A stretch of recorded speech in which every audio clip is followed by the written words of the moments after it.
Je vais vous faire une confidence. Je suis pas une grande amatrice des journées à 30 degrés en plein soleil. J'en profite en masse en semaine durant mon travail. Cette semaine a été particulièrement chaude. On est au mois d'août 2026. Pendant longtemps, j'ai pensé qu'un beau terrain devait être surtout être ensoleillé. Parce que ça permet de mettre plein de belles fleurs de soleil, mettre un beau potager, mettre des plantes comestibles. C'est parfait pour les plantes qui habillent notre aménagement parce que c'est ça va au soleil.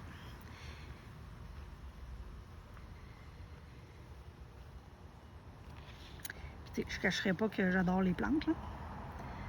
Puis en plus, on pense à tort que les plantes, ça va au soleil, que ça va pas à l'ombre. Mais c'est pas la vérité. Il y a du choix autant au soleil qu'il y en a à l'ombre.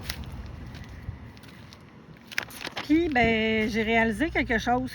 Lorsque je cherche un endroit pour moi, pour m'installer, je cherche presque toujours à l'ombre. Là, j'ai fait le tour du terrain. On va repasser par ici.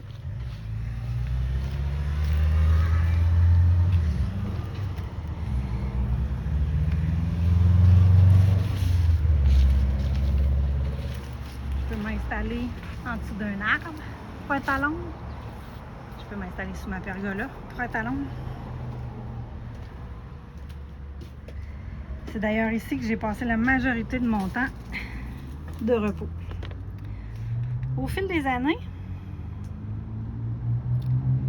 cette réflexion-là a commencé à influencer plusieurs de mes choix d'aménagement.